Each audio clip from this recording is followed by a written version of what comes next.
I have spent my whole life proving that people were where the paperwork said they were. 19 years of it, and the only time the paperwork ever lied to me, it wasn't lying. 4 men had been clocking into a station that closed before some of them were born, and the day I went to find out who was paying them, there was a logbook open on the desk, the ink still wet, and the last line said, "Awaiting auditor." I'm going to tell you how a station that doesn't exist kept 4 men on its payroll for 26 years, and why I made absolutely sure I would never be the one to close that file, because I've seen the book where the next names go in. One of them is mine. The date is 11 years out, and it gets closer every morning. Let me start at the beginning, because the beginning is where it still looks like a clerical errand, and I need you to understand how ordinary it was before it stopped being ordinary. The thing about freight reconciliation is that nobody ever reads what you write. That's not a complaint. For 19 years it was the best part of the job. I was a settlement auditor for a regional rail authority, which means I spent my career proving that money and miles and man-hours all agreed with each other. A train ran, a meter logged it, a timesheet said someone was paid to be there. My job was to lay those 3 things side by side and confirm they told the same story. When they didn't, I found out why. And almost always the why was boring. A clock set 5 minutes fast. A contractor who forgot to badge out. A decimal in the wrong column. I closed the gap, signed the file, and moved on.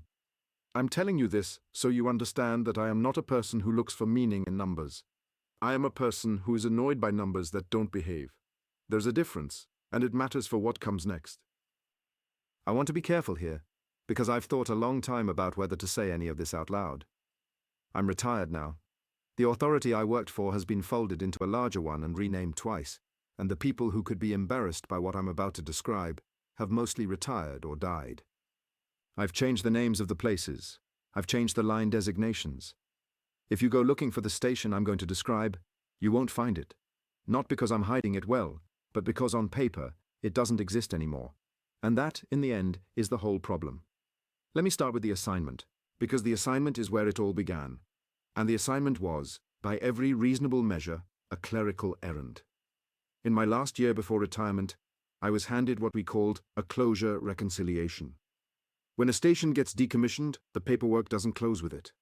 There are pension liabilities, equipment write-offs, lease terminations, utility accounts, and a long tail of payroll that has to be zeroed out and certified. Most of the time this happens within a year or 2 of closure, while everyone still remembers the place. But sometimes a station falls through the cracks. The closure gets logged, the trains stop, the lights go off, and then for some bureaucratic reason, the financial file never gets formally terminated. It just sits open. Money keeps not moving through it, which sounds harmless, except an open account is a liability, and liabilities have to be audited eventually. The station in my file had been closed for 26 years. It was a small interchange on a branch that had been pulled up and paved over before I was hired. 2 through platforms, 1 bay platform, a signal cabin, a stationmaster's office, and a row of back rooms that had been mess, stores, and lamp room when the place still ran on the old establishment. Passenger service ended one autumn. Freight kept running through on the main for a few more years, and then that stopped too. The buildings were locked, the points were clipped and welded, and the whole site was supposed to have been handed over to a property arm for eventual sale. It never sold. It sat behind a fence in a part of the county nobody had a reason to go to, and the financial file sat in a drawer with a rubber band around it, getting fatter every year with statements nobody read. My job was to read them. I expected it to take a week. I had a desk on the 4th floor of an administration building that smelled like toner and old carpet, a coffee machine that produced something the color of weak tea, regardless of which button you pressed, and a window that looked at the back of another building. I requisitioned the file, which arrived as 4 expandable folders held together with the kind of tape that's gone brown and brittle. And I started where I always start, with payroll, because payroll is where the lies live. Money for property and equipment is abstract. Money for people is specific. A person was either there or they weren't. The first thing I found was unremarkable. The station's payroll had been wound down over about 18 months after passenger closure, exactly the way you'd expect. Staff transferred to other posts, took redundancy, or retired. The headcount dropped from 23 to 11 to 4 to eventually 0.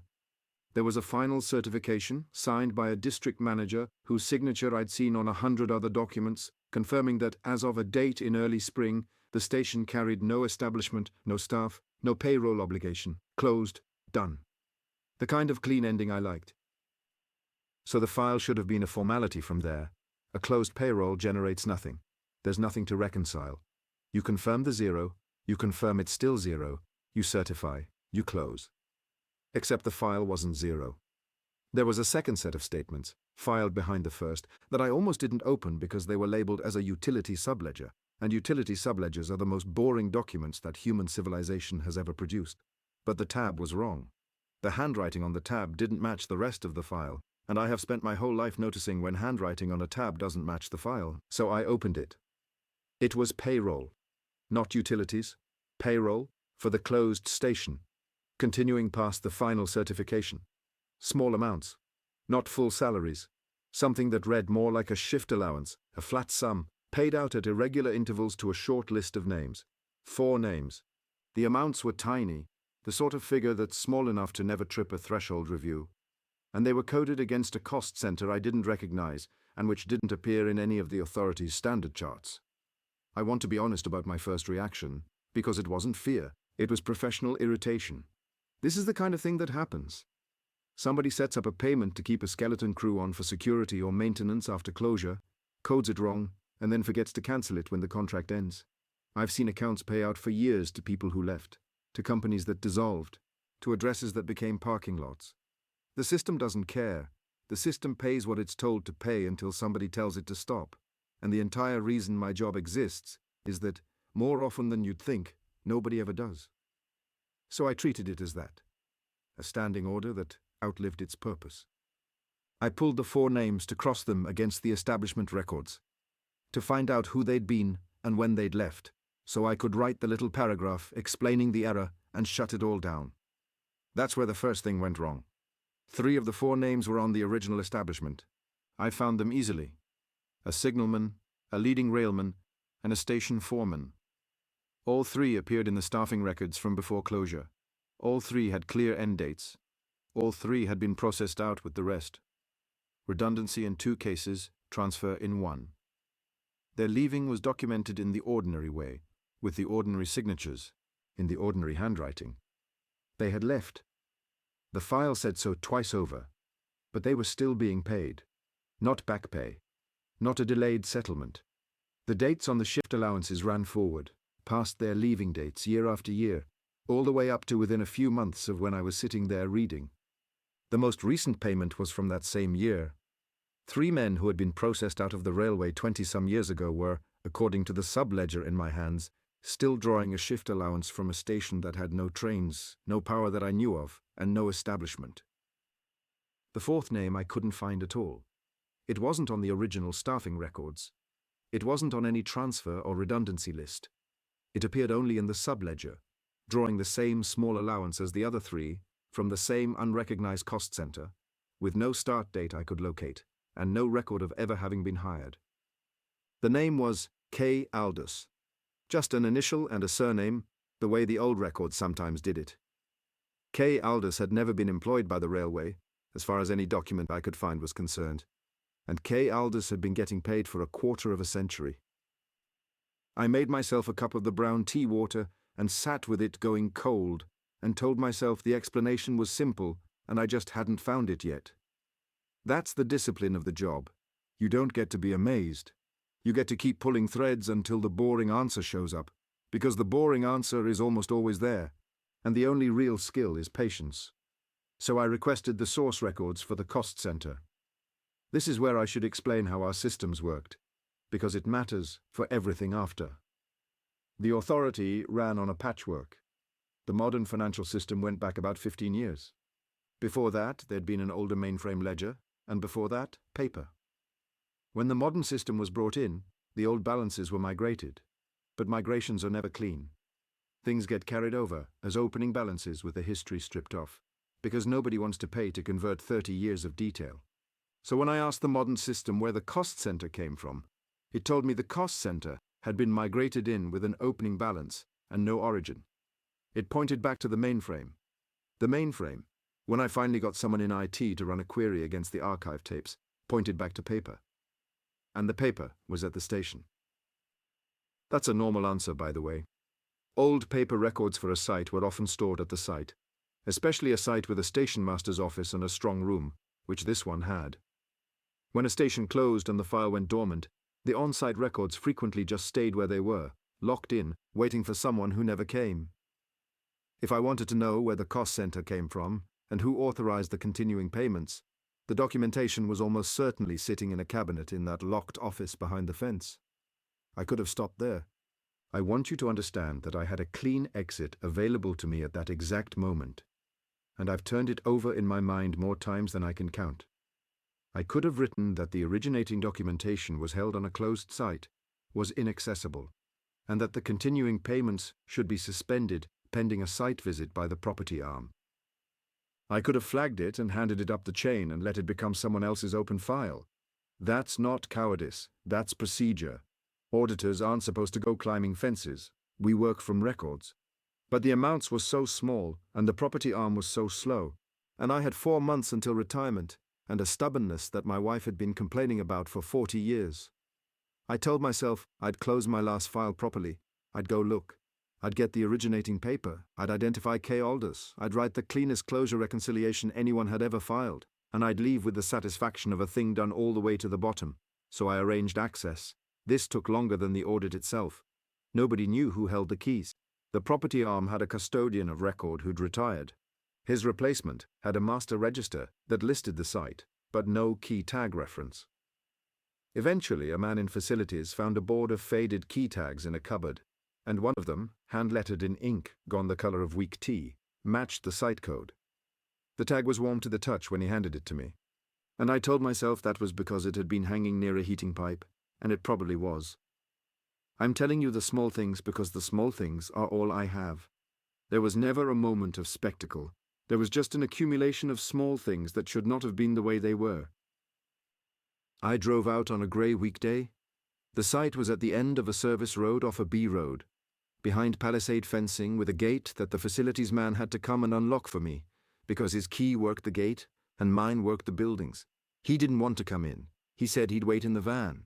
He said it in the way people say things when they've decided not to explain themselves, and I noted it the way I note everything, and I went in alone. The platforms were still there under the weeds. The track had been lifted, but you could see where it had run, 2 pale scars in the ballast going off in both directions. The buildings were a low row of yellow brick gone grey, with the boarded windows and the rotten gutters you'd expect. The stationmaster's office was at the end, and my key turned in the lock with the reluctance of a lock that hadn't moved in a long time but did move, which told me at least that nobody had changed it. Inside it was the smell first. Not damp, though it should have been damp. It was the smell of a room people use. Coffee gone stale, the ghost of cigarette smoke, the warm dust smell of equipment that's been running. A closed building that's been sealed for 26 years smells like earth and mildew and dead air. This smelled like a break room at the end of a shift. I stood in the doorway with my hand still on the key, and I made myself catalogue it, because cataloguing is what keeps me steady, and the catalogue refused to add up. The office had a desk, a swivel chair with the stuffing coming out of one arm, a row of metal shelves with binders on them, and an old electric kettle on a side table. The kettle was warm. I put my hand near it without touching it, and I could feel the warmth coming off it, the specific gentle warmth of a kettle that boiled within the last hour.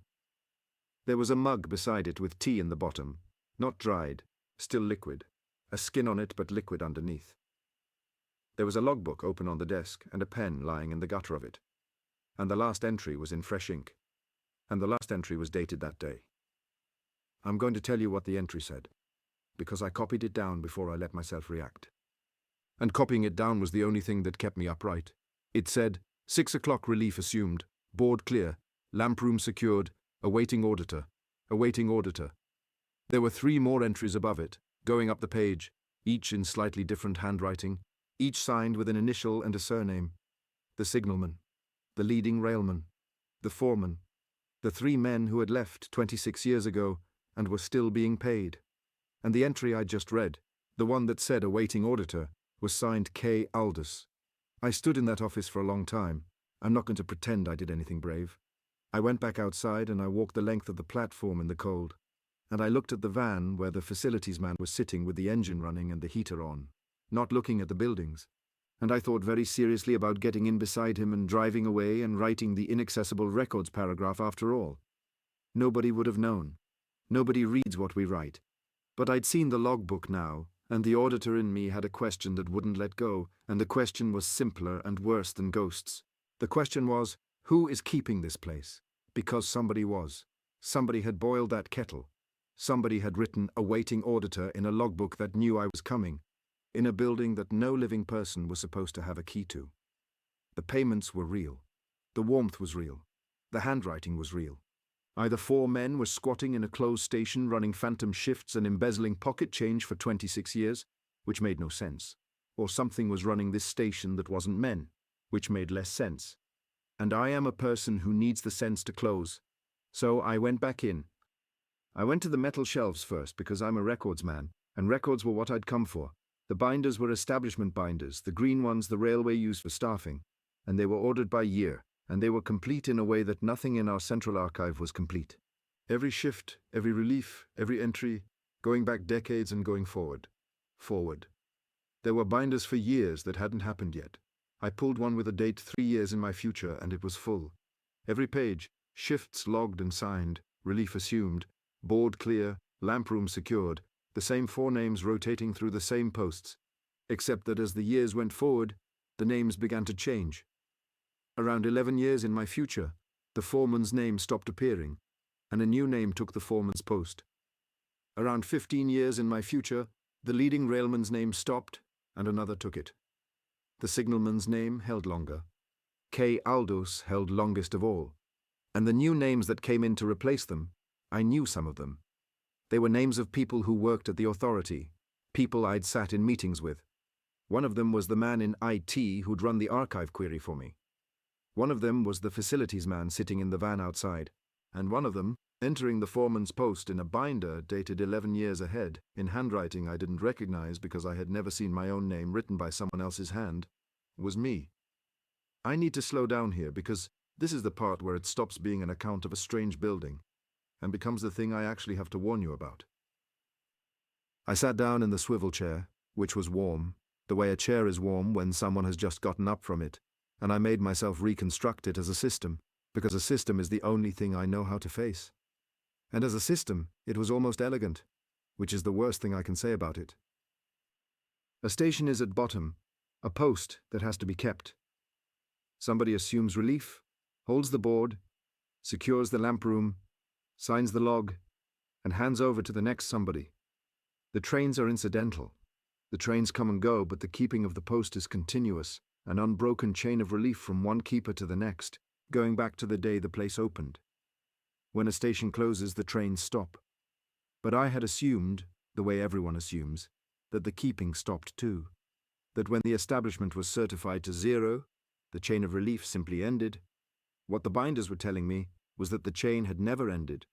The train stopped and the establishment was zeroed on paper, but the post was still being kept by the same men who'd kept it, because keeping it was not a job they had clocked into. It was a thing they had become. And the small payments weren't embezzlement. They were the system doing the one thing systems do, which is honor a standing instruction until told to stop. 4 keepers on the books, drawing a keeper's allowance, relieving each other on a schedule, in a station that closed before half the people drawing it were born. Nobody told the system to stop. So the system kept paying, and the post kept being kept, and the chain rolled forward, generation over generation, recruiting its next keepers from whoever came close enough to be written into the binder. And I had come close. I had requested the file. I had pulled the names. I had asked IT to query the tapes, which had brought the IT man's name into the forward binders. I had asked facilities for the key, which had brought the facilities man in. Every person I had touched in the course of doing my job thoroughly was a name that appeared in the years ahead, assuming a post they did not know existed. The audit wasn't discovering the system. The audit was feeding it.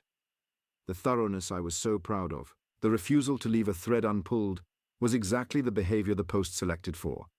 A keeper has to be the kind of person who can't stand an open file, That's the whole qualification. That's why it had written awaiting auditor.